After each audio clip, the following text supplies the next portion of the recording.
Hey folks, welcome back to another episode of the Unlaced podcast. As you know, this is a platform where we focus on humanizing athletes and getting the in-depth perspectives of the athletes and learning more about them. And today's a very, very special episode, and some would say, finally he's here. Finally, he's made himself available. He is my childhood best friend, so we go back longer than almost I can remember. We've spent a whole lot of life together, traveled the world together. He's in my top 5 favorite musicians of all time. Former professional soccer player, I'm going to say now, Rashid Mahazi. Welcome to the studio, mate. What up? He's in the building, man. What have you been doing, man? You look like you put on a few kilos over there. Yeah, just post-career, just trying to become the heavyweight champ of the world, man. Can we effectively say that you've retired? Yeah, from professional footy, yeah. Wow. Professionally, yeah. And then just explain this. I will play again. You will play football, but professional Not done. professionally, no. Yeah. Wow. And how old are you now? 28? 28, man. 28. Yeah. Okay, so we're going to dabble into that a little bit because that's a big question mark for a lot of people, even Sure in it your is. close circle. I'm sure it is, yeah. Even for myself, to be fair. Yeah. But no, you are doing a bit of a challenge at the moment, which, like, I don't understand it. People have asked me, why is he trying to put on weight? What's he trying to achieve? And you haven't really given me a legitimate reason why. It's hard. Honestly, it's hard to produce a coherent answer to that question. But I don't know if you know this, but you're part of where the fire has come from. Why? Because I've come back and I'm like, I was speaking to my mate Kwame and we were talking, it'd be nice to put on a bit of muscle, put a bit of weight on, because you're always trying to be like, like AFL boys, NRL boys, they can be big and look like good. Yeah. But as a soccer player, it's sort of to your detriment to be kind of, the smaller the better, really, in the soccer world. Yeah. And so I was like, I might try to do that. And I said, I think I started with like 85. I want to get up to 85. And he goes, nah, man, that's nothing, bro. Go 95 sick. And so I go, all right, not realizing how big that actually is in comparison to what I was at, which was 73 when I was playing. So 22 kilos. Yeah, which not really realizing how much weight that is to put on. There's no medical recommendation for this, right?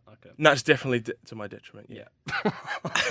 I feel terrible. Yeah, you look massive. You were eating a meal on entrance as well, which is, for anyone that knows Rashid, he's always been lean and fit. So this is just a weird outing. But yeah, so then when I come back and I'm sort of going around touting it to everyone in my small circle, I'm doing this.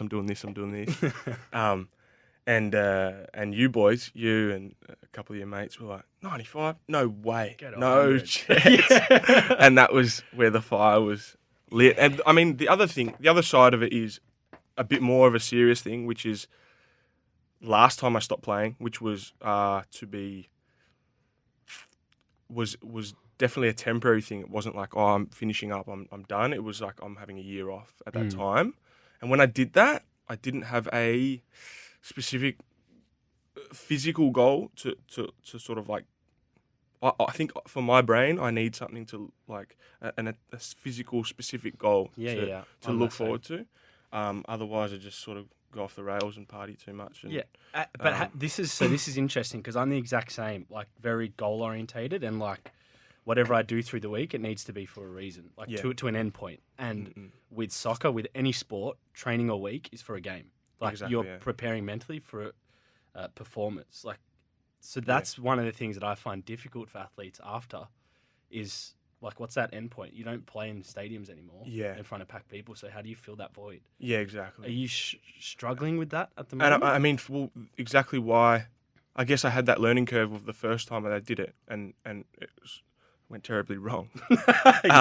What was that? Yeah, like you said, it's real specific. You know what you're looking forward to, what you're training for, exactly what you're doing. And then you come out of your career and you make some lofty goal like, I'm going to try to stay fit. But what does that mean, Yeah. And especially for someone that's played sport your whole life where you've had real obvious things that you're looking into the future and going, I want to attain that. And and that sort of informs your decision making in the short term. You know, like, oh, okay, I got to get up at whether say for it sounds funny, but to eat enough meals to be able to put the weight on, I need to get up early, right? So I need because I can't sleep into 11 and have my first meal at 11:30 or whatever because I won't be able to get in as much calories, the amount of calories that I need. Yeah. So I need to get up say 8 o'clock, right, at the latest. That it's like, okay, I can get these meals in, right? It sounds funny, but it's like it means I'm getting up. You get a discipline. I'm getting like a consistent sleep wake cycle, you know, which Yeah. is funny, but it's helped me hugely. That okay, I'm out on maybe on a Saturday night, and people are like, oh, let's do this, and I'm like in my head, but that will mean that I can't get up at this time tomorrow, or that will mean that I'll be off, and I'll be behind my schedule from what I was trying to do. Yeah. So it's been good for me, and yeah, just making like a specific goal, real specific. Yeah, You know? that's hard, man. Because I was like that.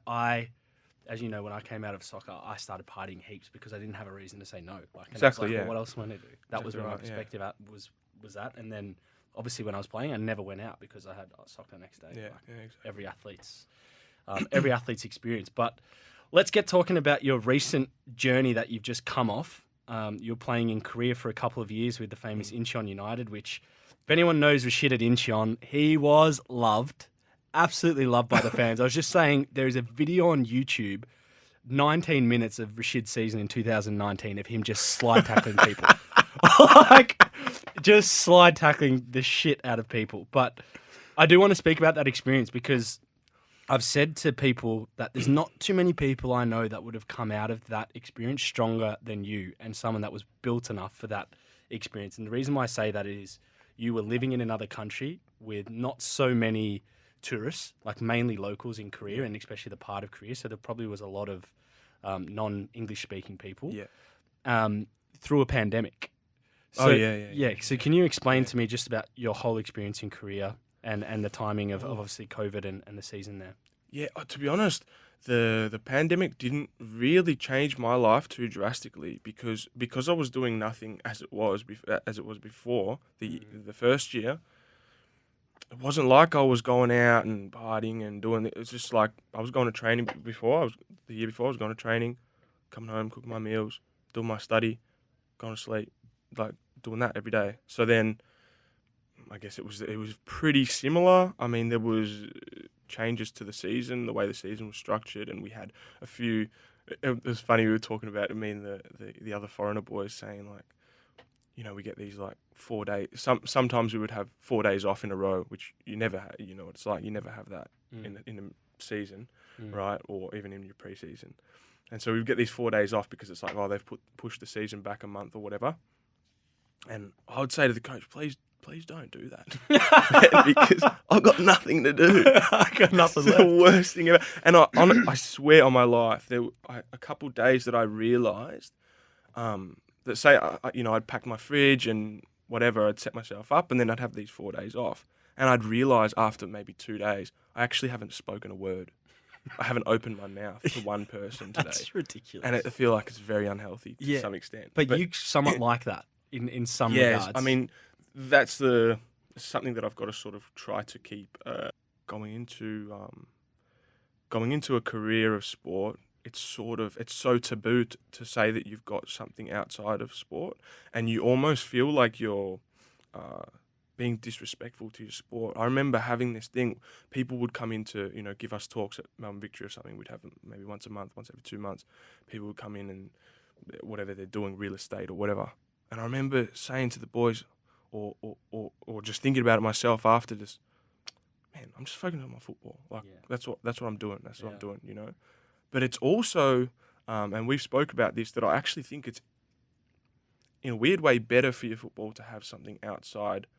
And for me, when I started studying, that was so good because, okay, you come home after playing a bad game or having a bad training session or something, and if you care about what you're doing or whatever, and it's like, oh, I'm so shit, whatever, you're having these thoughts, these negative thoughts. And if your whole world is just the football, then you're going to go sit there and think about that the whole night or the whole day or whatever. And people talk about this when they have a family, maybe they have a kid or something. They talk about they go home, they've got a different purpose, so they can switch off.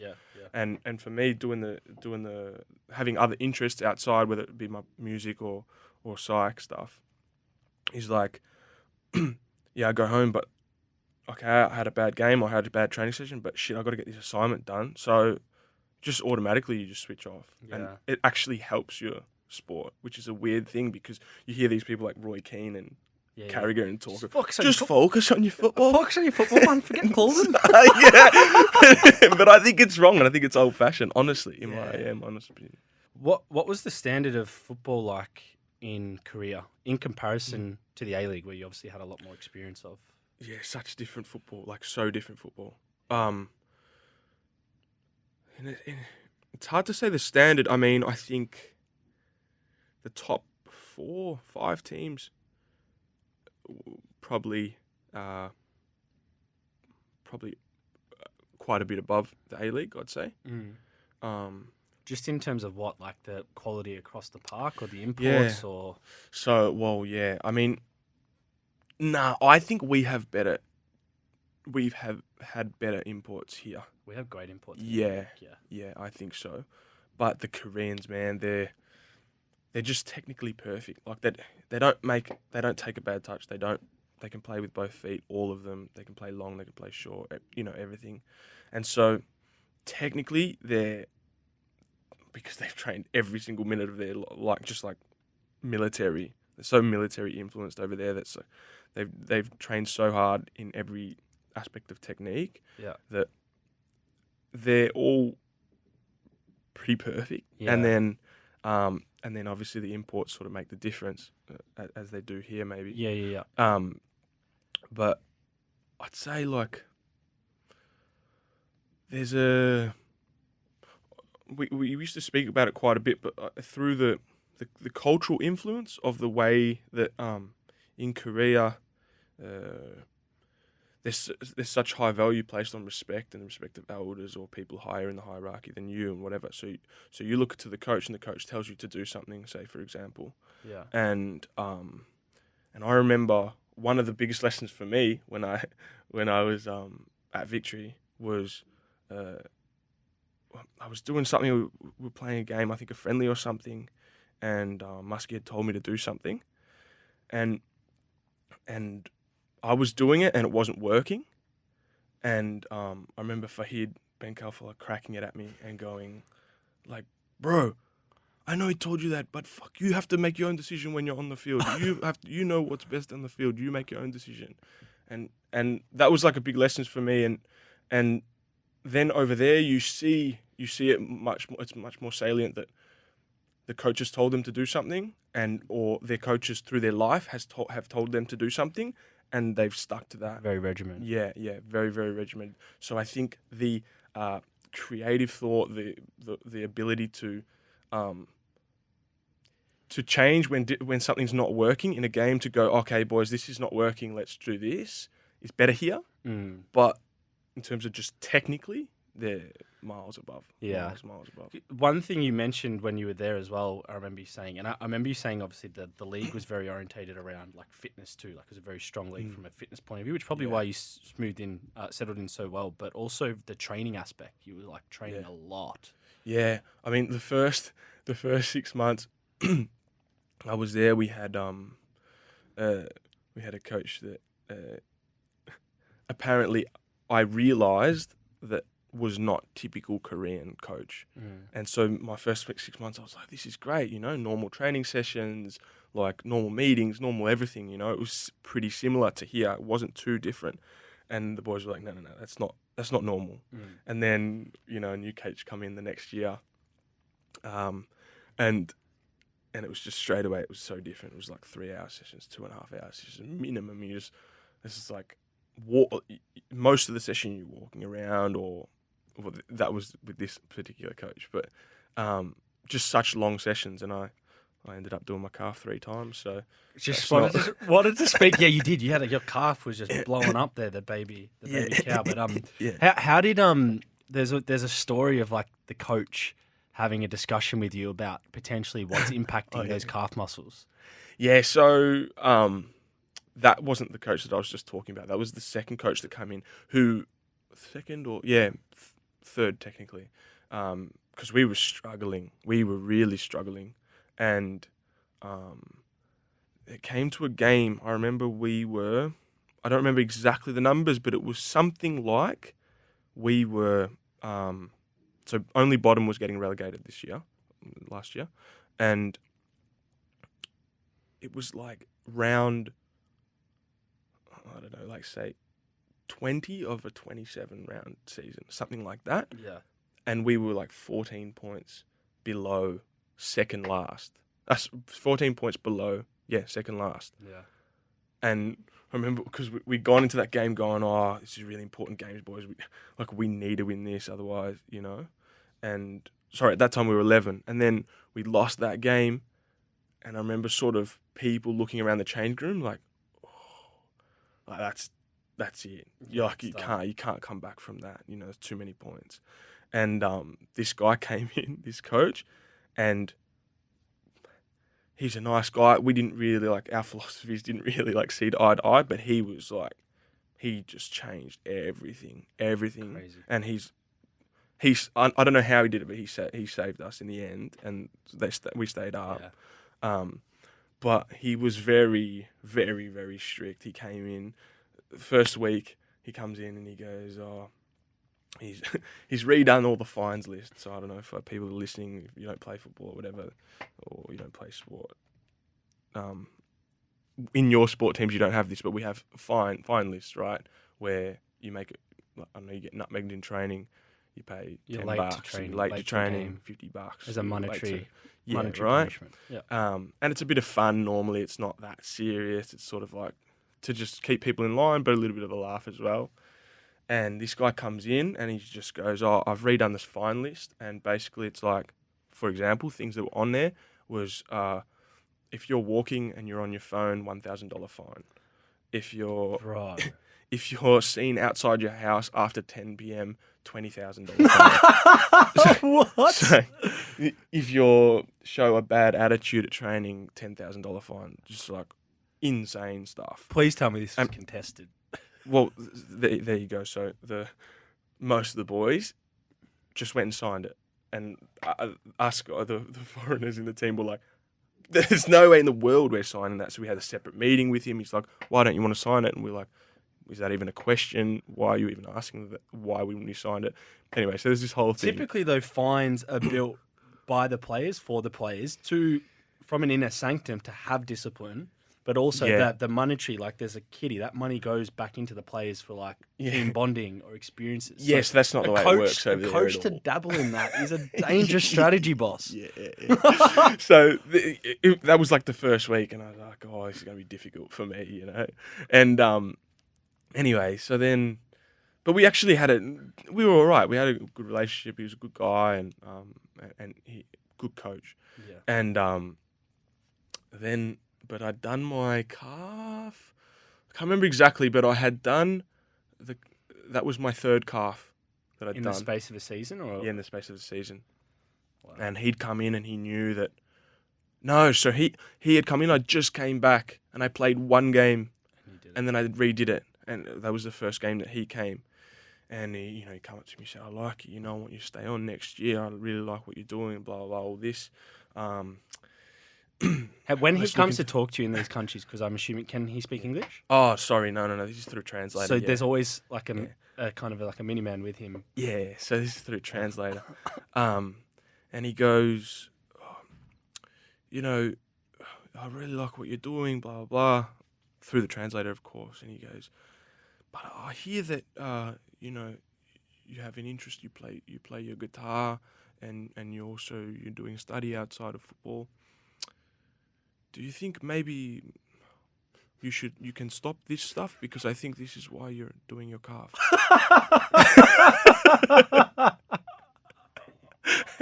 What? And I don't know, man. I can't even remember what I said. I just don't see the correlation. The correlation between those two things. But especially because, and I said I remember saying to the translator, "You know me, man. I spend 24 hours of my day thinking about what can I do to be like healthy, to be good, to sleep the right time, to do all this stuff, you know. I don't think, like, surely that's not affecting my body just playing the guitar, sitting down playing the I guitar, wouldn't have or thought moving the writing. fingers would affect the Yeah. calf. Yeah, but some different thoughts over there, I Man, guess. different philosophies. It would have been an amazing experience. I always think when you move Yeah. out of home, and fortunately with football, like it can take us to like a lot of places. It kind of does mature you quickly and broaden your perspective quite a lot. And I know you have a pretty unique view on football and life. But did you, given you're quite young from a professional football lens as well, did you always have your eye on finishing up your career earlier, or like? Because obviously you, and we'll touch on one of the reasons why you took that gap year a few years back. Yeah. But, you know, obviously people, you could have extended a contract at Incheon. There's probably other offers around either Asia or even in the A-League for you. Yeah. So what prompted you to finish up earlier? There's two questions there.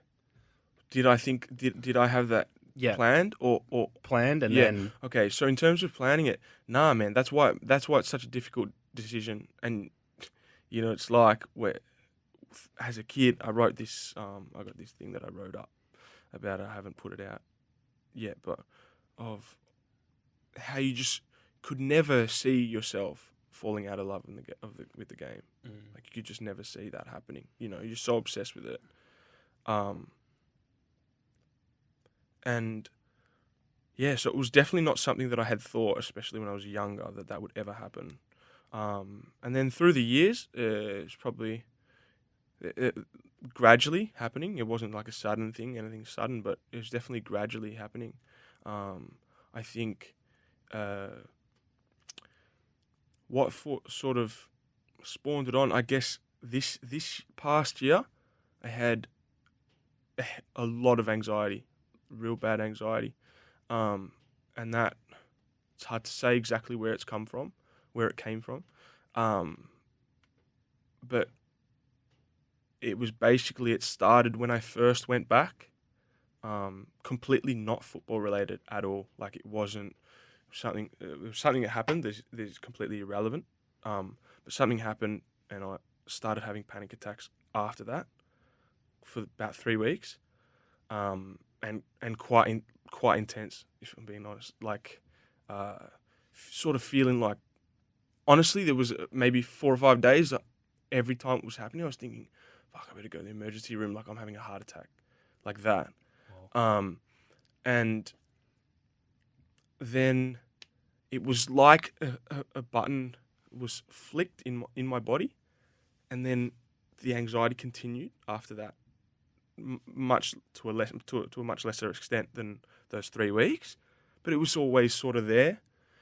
And again, I mean, maybe spending a lot of time by myself and stuff, but it just felt to me like it's hard to put my finger on it, but it felt like my body was telling me that I'm not on the path that I know deep down in myself I'm not on the path that I want to be on right now. You know, I'm sort of lying to myself. And it maybe that wasn't front of mind at the time, but I knew that I didn't feel like I was in a place of, yeah, this is me. Yeah, this is me. And you know what I'm like, you know, my personality and whatever, and the things, the interests that I have. I love football. I love it to play it. But the world of football is not something that I feel like I fit into completely, and it's not sort of my space. And just sort of what I was talking about, basically that, yeah, I was having these feelings that then when I sat down and really, really thought about it and sort of broke it down in my mind, I think in my head, okay, do I enjoy playing football as much, for example, when I'm playing professionally compared to when I'm playing in the NPL, right? No, I enjoy it more in the NPL, if I'm honest. Really? I have more fun. I'm enjoying it more. Right? Is that because it's less serious, or there's just an element of like... Because I sympathise with that view as well, in the sense that I feel more connected to my inner child that loved the game, playing at that level, as opposed to, not that I didn't enjoy it at the pro level, like because I was competitive, but I didn't choose to have more fun at NPL level, like I just genuinely do. Yeah. I don't know I can't put my finger on what exactly it is. But then I go, okay, so it's not for the fun aspect. And then the other big thing is, you've got an aspiration to get here, there, or somewhere, right? Some goal in mind. And I could lie to myself and I could impose that on myself that I have this desire and pretend to myself that I have that desire. But the aspiration wasn't there to get to a certain, I was like happy with where I'm at and what I'm doing and and basically then I go, well, what am I here for? I'm here for money. I know. That's what I'm here for. And I always said, and I told you, I remember telling you this on the phone that I'd always said since I was a kid that I would never play for money. I would never make it about money. And if that was, as soon as that became the main purpose of why I was playing, then I would stop. And I know money's important. Everyone will say, it's just normal. You grow up, you need to support, we'll do this, right? But I had that in my head that when it gets to that point, I'm not gonna play. Or I'm not gonna, And I remember there was a game, because over in Korea you get bonuses. In Australia you don't get bonuses for wins and draws and whatever. And so over there, and you can get some decent money from just your bonuses and stuff, right? And then we had even the year before, we had really some big bonuses because we'd lost so many games, and then there was such a big incentive to win towards the end, so they'd bump them up, right? Yeah. And I remember saying to the guys on the last day of the season, there was one game the last day of the season, and basically they said all the bonuses from the year or the last 7 games or something, you're not going to get them unless you stay up. So it was like an accumulation of all. Wow. And even in that game, there wasn't a second that I thought about money during the game. Yeah. And it sounds real trivial, but for me it was a significant moment that we were playing a game and goalkeeper was kicking the ball, and we were losing 1-0 or something, or maybe we were drawing. No, we were drawing, and I had this thought I need to win because I need to get the bonus, and so I started run real hard and stuff, and I was like, that's it, It sounds funny and it sounds trivial, but in my mind, in the game, you knew that was after the game, I remembered having that thought, and I was like, nah, I'm here now. My main purpose is money, and I back myself, honestly, to make more money outside of football than in football. Yeah. 100%. Yeah. So what am I there for then? If I'm there for money, then it doesn't make sense to me to be there anymore. There are a large amount of players, though, that play for money, and I don't actually think there's anything wrong with that, as long as that's what stimulates you. But it's pretty interesting, when you think about the distance of where you've got to from Rashid 10 years ago, how you treated the game, to that sort of final aspect, which is probably why it was this is worlds apart of why I started playing and the enjoyment I'm getting, what's fueling me. And then also you got to factor in from the outside, because I know probably listeners will be like, oh, you'd give everything to be a pro footballer, and don't get me wrong, we did. And people who are there do. But at the same time, if you're not getting this stimulation from the game of why you played it, and you're living in another country where you're away from your family and friends, what are you doing it for? Yeah. And it starts to lose that sentiment, doesn't it? Yeah. It's exactly like what you're saying, that comparing that to the feeling that I had before, it's like night and day. Yeah. So. Because you made your mark on the professional football world. I'll never forget when you first got your contract, because I always felt like you didn't have it's funny, we had so different youth careers. Oh, yeah. I ticked every pathway box that this country puts in your place. Made every rep team, made every state team, Australian team, and you didn't necessarily in your age group. And then you had to like I said on a podcast, I think with Jamie McLaren, there was a period where if you didn't make the Institute of Sports, either in the VIS or the AIS, most likely the only way you would have a a serious pathway to being a pro footballer was to go overseas. Yeah. And you ended up going to Argentina, which is like crazy, through one of our mutual coaches that we had as a kid, Daniel Santimer, with the River Plate Academy, which you can touch on if you want. But I did want to talk about how essentially you got picked up from the MPL, playing for Northcote, which those who are listening who are like, you've mentioned the MPL, what the heck is that? It's the equivalent of the VFL for soccer in Victoria. So it's the National Premier League semi-professional level. Rashid was playing for Northcote, I think, for half a season where they were undefeated. And then Ange Postecoglou, who is arguably the best current coach that we have from an Australian standpoint, former Socceroo coach, former Melbourne Victory coach, ended up signing you and giving you an opportunity. And I remember like, well, you've gone the back way into getting a pro contract. That's amazing. Like there is an angle there to go from that, because I didn't think that was possible. Yeah. How can you speak us through? I mean, I was talking to someone about it the other day, about with football, with soccer, sorry, specifically, that I'm not sure if it's the same with other sports in this country. I don't know, but definitely with soccer, there's so many places you can go to. You can go anywhere around the world that it's like, but you do. I remember listening to the podcast with you and Jamie, and when you were talking about the Vic teams and stuff, and I remember being a kid and not getting picked in them and stuff, and seeing kids, I don't know, at the bus station or something, wearing these Victorian jackets. And I used to look at them like, it was like Versace, bro. awe. It was like Versace. Yeah, straight up, man. You take that bag home and smell it like the that. shorts. I was like, oh man. Yeah, I didn't want to play. I just want the kid. And yeah, so I never made any of them, and I just sort of got to a point where the opportunity came up through, like you said, Daniel Santimer, who helped. Without him, I wouldn't have sort of gone anywhere, I don't reckon. So, that opportunity came up, went over, saw what football is, saw kids proper from, the slums and that, and in Buenos Aires. Yeah, just like rough kids, and they're coming in there and they're just unbelievable, and they don't give a fuck about you. Yeah. They'll just tear your head. If you make a mistake, they'll tear your head off. Yeah, different world. And it's just confronting. And I remember the first few weeks being there with me and Chris Kiosis, and being like, whoa, these guys are crazy good, and just crazy in general. And just this country just loves football. I've never seen anything like it. And so yeah, we had those few years there. Ended up Stuart Munro put us onto an agent named Sylvia Latoff, and then she sort of got the ball rolling over there and set us up with Independiente for a few years.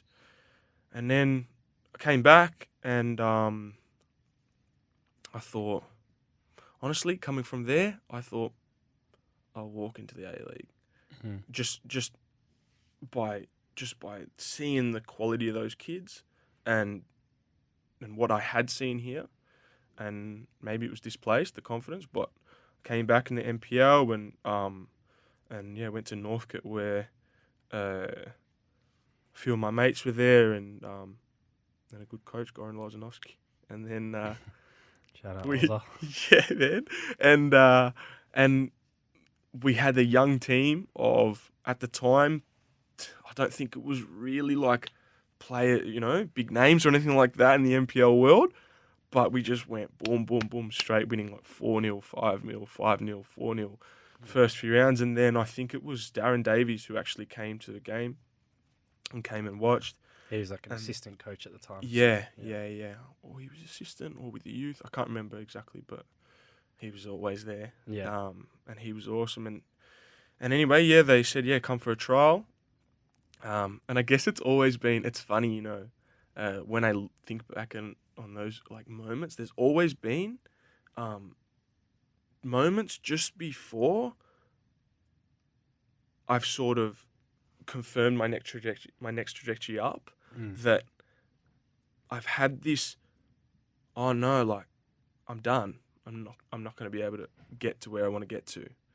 And what that was I went for a trial, didn't get called back after a week, and then I heard a couple of other guys had gone on trial. Sorry, no. So it was before I was even asked to go on trial. Other people had gone on trial, And I remember having this thought. I was in my backyard going, if they're not coming now for me, then it's probably it. Like, if I don't make it this season, it's probably it. I remember having that thought, and then it was like 3 days later, I got, called in for a trial or something, and then did my training, and then blah, blah. Long story short, I signed with them, and probably had 2 conversations with him in my life. And he probably gave me, you're going to sign. And that was about it. That's the amount of praise that he gives you, but he was awesome mind, man. Really, really great coach, really awesome. And I was only with him for a few weeks, but very interesting man, interesting coach.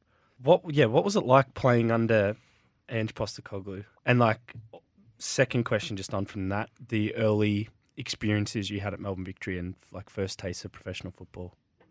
Yeah. Like I said, I was only with Ange for a few weeks, but you could tell he was just a different cat. Just the way he moved, the way he was with people. He's like thinking tactically about the game and stuff. But yeah, I didn't have too much experience with him to sort of comment too much. But then obviously Muskie came in and had pretty decent success in his few years there. And what was it like? The first year, I actually heard Jimmy Jago saying the other day, talking about Archie Thompson. Bro, yeah, I saw that video. Wait, I want to plug that because James Jago, who's playing it, I think the team in Greece, they're called Aris maybe, but they're coming second in the Greek ladder. Like they're flying. I think they're just one of the top teams that's in the Champions League. And James Jago was asked the question, who's the best footballer you've ever played with? And he goes, like, honestly, like, not to take the piss, but it's Archie Thompson. Yeah. When I saw that, I thought the rude part about that is that he said a surprising one. Yeah. Why is that surprising? Yeah. Did you see Archie repost and goes, why are you surprised? Yeah. No, but man, I had the same experience, 100% the same experience of going into Victory. And, like I said, I'd seen players in Argentina thinking, Manuel Lanzini, these players, and thinking, wow, these guys are good, And then going into Victory, and the first week, what happened was, the first week I was there was an Australian Socceroos, it's like a local Socceroos makeup. Okay, yeah. So the international players weren't there. Yeah. So I think, there was a few boys from the team that had gone. I think Connor Payne had gone, Mitch Nichols had gone, Archie had gone. There was a few of them. And so I went into training, and I was just like, holding my own. I thought, it's not much of a big step up. Like, I belong here, easy, no problem. And then they all came back, and seeing Archie in the first, 5 seconds, was just like, oh my God. Yeah. This guy's just unbelievable. Yeah.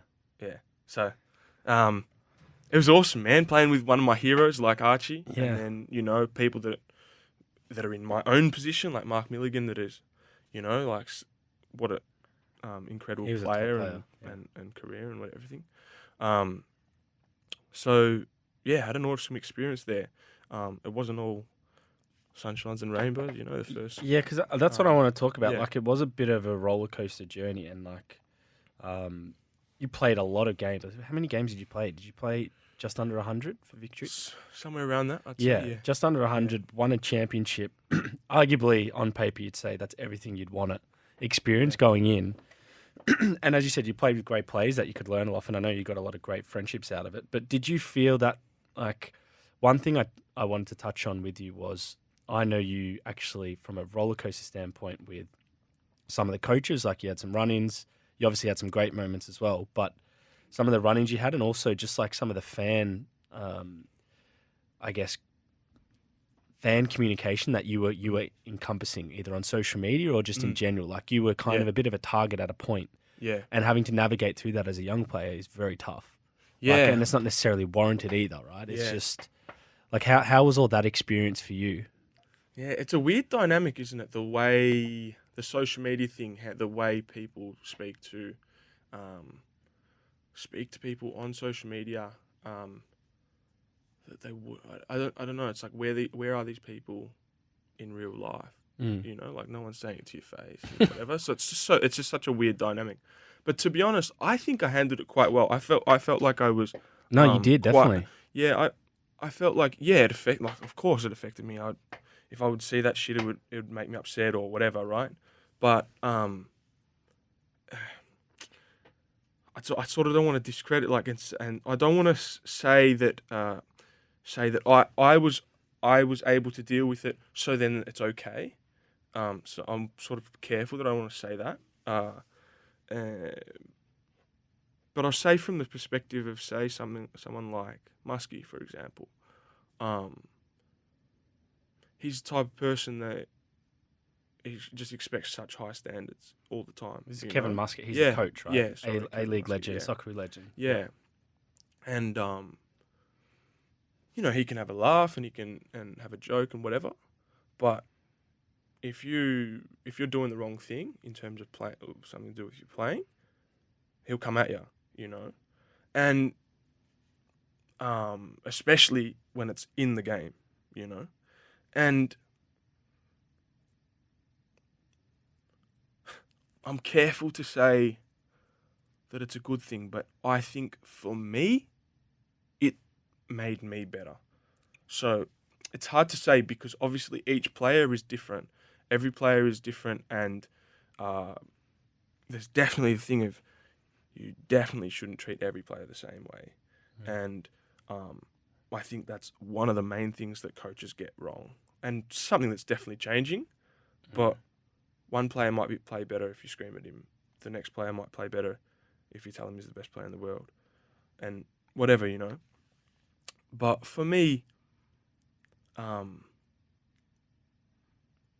didn't mind being around people that had really high expectations, and it came from also the players. You know, I mentioned Fahid before. Like he's one of my best mates, but if it was on the ground or in training or something, and I was doing the wrong thing, he would just come at me like hard. And like I said, I didn't mind it, but it's hard to say, you know, is that the most conducive place to living a good life, living a happy, good life, you know, being in the spotlight all the time. You know, you look at these people go, oh, I wish I was Ronaldo, I wish I was Justin Bieber, I wish I was Messi or something like that. And it's like, do you, man? Do you really? Do you want, look at Messi, like the best player in the world by a country mile, and then he might make one mistake here, like, or miss a penalty or something like that, and the whole country's on his back, or the whole world's on his back. So, I don't know, you know, it's a weird dynamic, man, but it's a ruthless world, the football world. The soccer world's a ruthless world, and it's not a place for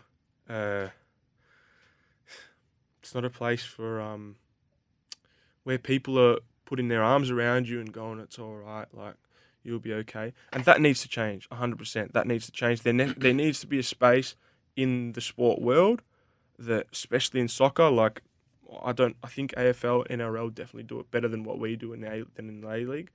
But, like, looking after the players, their mental health and that kind of thing, it's not there. And that's my experience. I haven't seen it at all. And they go, yeah, there's this person that you can speak to. But it needs to be there, like, all the time. Like, oh, I had a bad day today, and he's in the office around the corner from me to go speak to him, you know. And I feel like there's places. They're starting to look at like full-time roles for that. And I think Yeah. maybe some places may even have that. I don't know. Yeah. But yeah, I completely agree.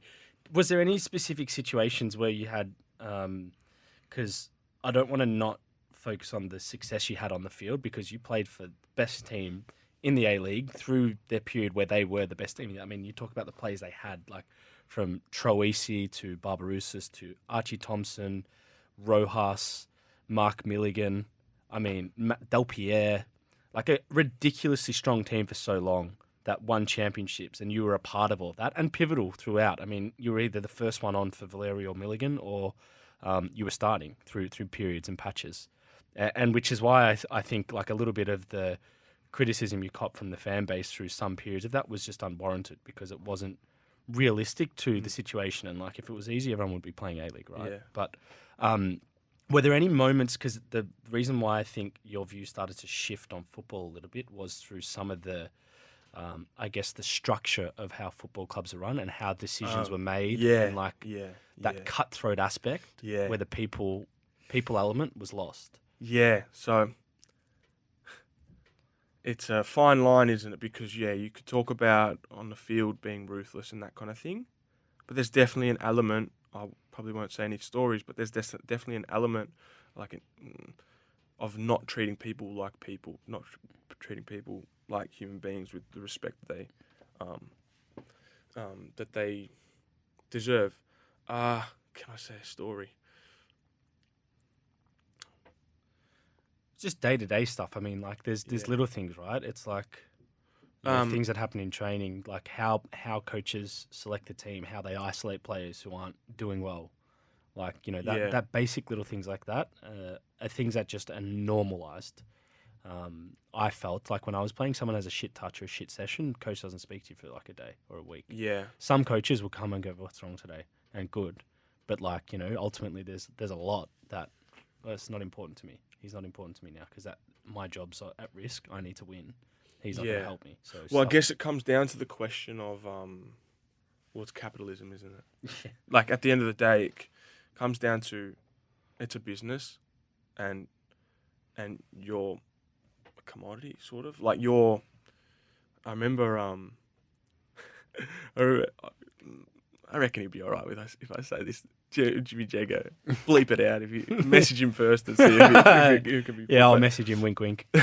But I put it was like my first week or two at Victory, and he said to me, he was driving me home or something, and I remember, I'll never forget. He said, don't think just because you treat people nicely that when like you need them, they'll be there for you, or that they'll treat you nicely or treat you with respect. Referencing to pro football. Yeah. In this world, basically, like, make sure you know that things are. You're looking over your shoulder at all times. You're not relying on people and thinking they're gonna. Okay, I'll give you I'll give you a story. And I'll kind of mask it in multiple different ways. So I'm going to tell you a bunch of bullshit. But no. So, no, in terms of the people involved and whatever. But I'll give you the numbers are correct. Put it that way.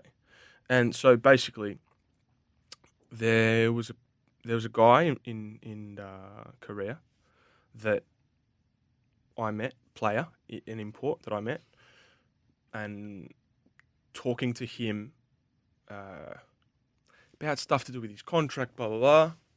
And he'd been there for a couple of years. He had come from a really small neighborhood in Brazil that didn't know the football business, didn't know anything about it, right? I won't say what team he was at, but didn't know the football business at all. It was his first time leaving Brazil. It was his first time dealing with agents, that kind of thing. Having a conversation with him, and it's hard, I'm speaking to him in Spanish, he's speaking to me in Portuguese, so I'm not completely understanding what he's saying, but gradually through this discussion, I start to realize that he's telling me that the agents have taken 50% of his money, I think. So then I go to this other guy who speaks Portuguese and English, and he goes, yeah, bro, that's what he's saying. We basically did the numbers, we wrote down the numbers, and we worked out that the agents and the club through the agents had taken 50% of his wage.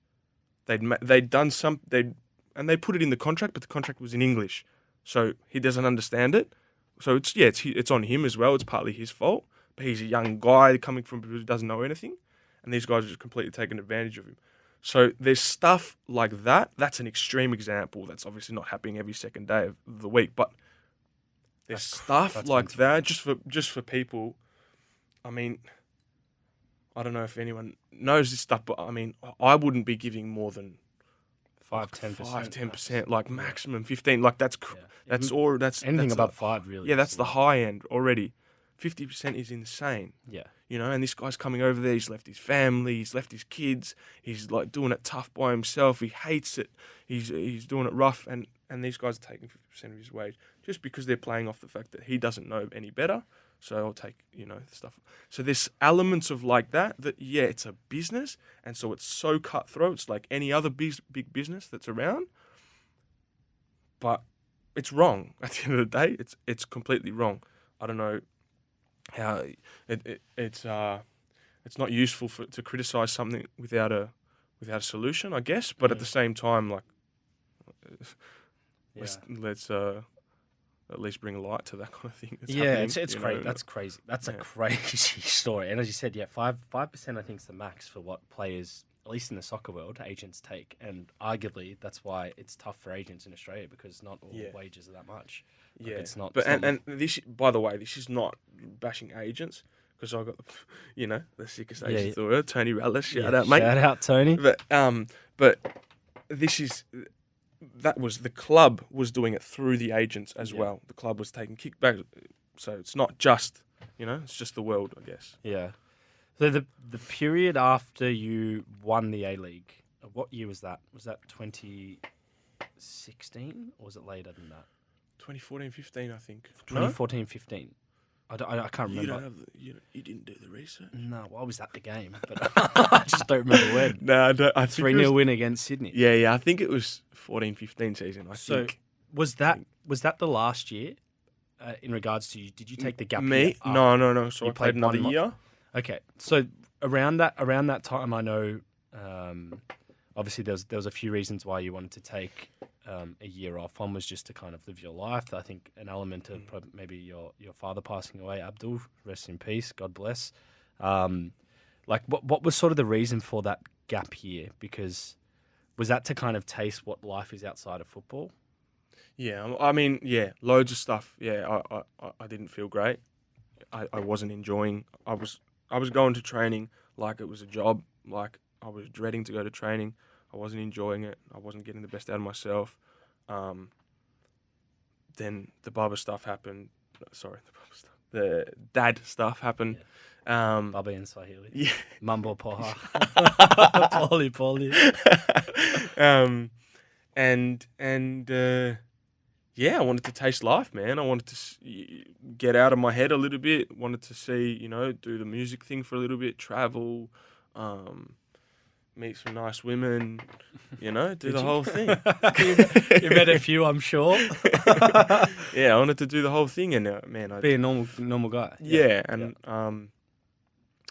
For me, I'm just so obsessive. I'm so obsessive, and it's hard for me to be like, oh yeah, just like play football and just do the thing as well. It's hard for me to get that balance. So at that time, I was just like, all right, I need a year. And I was confident that I'd be able to get. I know. I remember everyone was telling you, like, what are you doing, man? You're there. Like, don't drop it. Yeah.